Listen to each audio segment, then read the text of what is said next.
اللہم صلی علی محمد و علی آل محمد۔ اعوذ باللہ من الشیطان الرجیم، بسم اللہ الرحمن الرحیم۔ معزز سامعین کرام، میں محمد سلیم اختر قریشی، سدادہ نشین دربار عالیہ حضرت سلطان ایوب کتال آپ سے مخاطب ہوں۔ ہمارا آج کا موضوع گھر میں برکات ہے۔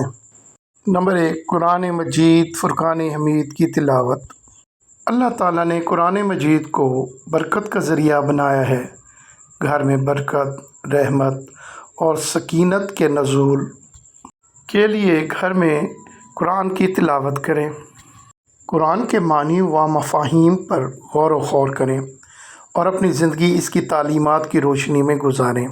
سیدنا حضرت ابو ہریرہ کہا کرتے تھے کہ قرآن پڑھنے کی وجہ سے گھر میں اپنے رہنے والوں کے لیے کشادہ ہو جاتا ہے۔ اس میں فرشتے حاضر ہوتے ہیں، شیطان اس گھر کو چھوڑ دیتے ہیں اور اس کی خیر و برکت بڑھ جاتی ہے۔ اور قرآن نہ پڑھنے کی وجہ سے گھر اپنے رہنے والوں کے لیے تنگ ہو جاتا ہے۔ اس میں فرشتے اس کو چھوڑ دیتے ہیں، شیطان اس میں بسیرا کر لیتے ہیں اور اس کی خیر و برکت کم ہو جاتی ہے۔ گھر میں نماز اور قرآن مجید پڑھنے اور اس کو سیکھنے کی برکت سے گھر میں برکتوں اور اللہ کی رحمتوں سکینتوں کا نزول ہوتا ہے۔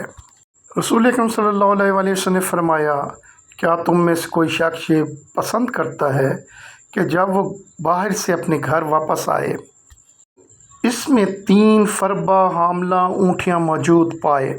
ہم نے عرض کی، جی ہاں۔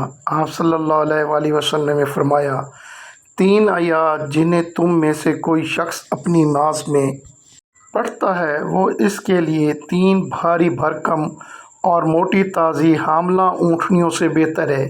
یہ صحیح مسلم میں درج ہے۔ گھر میں برکت لانے کے لیے اپنے گھروں میں نماز کو اول وقت میں ادا کریں اور آپ اپنے گھر والوں کو نماز کا حکم دیں اور خود بھی اس پر خوب پابند رہیں۔ ہم آپ سے کوئی رزق نہیں مانگتے، رزق تو ہم ہی آپ کو دیں گے اور آخری انجام تو تقویٰ والوں کے لیے ہے۔ یہ سورۃ طٰہٰ کی آیات نمبر 132 ہے۔ گھر میں برکت لانے کے لیے سنت نفل گھر میں پڑھیں۔ رسول اکرم صلی اللہ علیہ وآلہ وسلم نے فرمایا، جب تم میں سے کوئی شخص اپنی مسجد میں فرض نماز باجماعت ادا کر چکے تو اپنی نماز کا کچھ حصہ اپنے گھر کے لیے بھی رکھے، کیونکہ اللہ تعالیٰ اس کی نماز کے سبب سے اس کے گھر میں خیر و برکت فرمائے۔ بسم اللہ اور ذکر الہی سے گھروں میں برکتوں کا نزول۔ جب آدمی اپنے گھر میں جاتا ہے، گھر میں جاتے وقت اور کھاتے وقت اللہ عز و جل کا نام لیتا ہے تو شیطان اپنے تابعداروں سے کہتا ہے کہ نہ تمہارے رہنے کا ٹھکانہ ہے اور نہ کھانا۔ آپ سے گزارش ہے کہ اس چینل کو سبسکرائب کریں، بیل آئیکن کو پریس کریں، شیئر کریں۔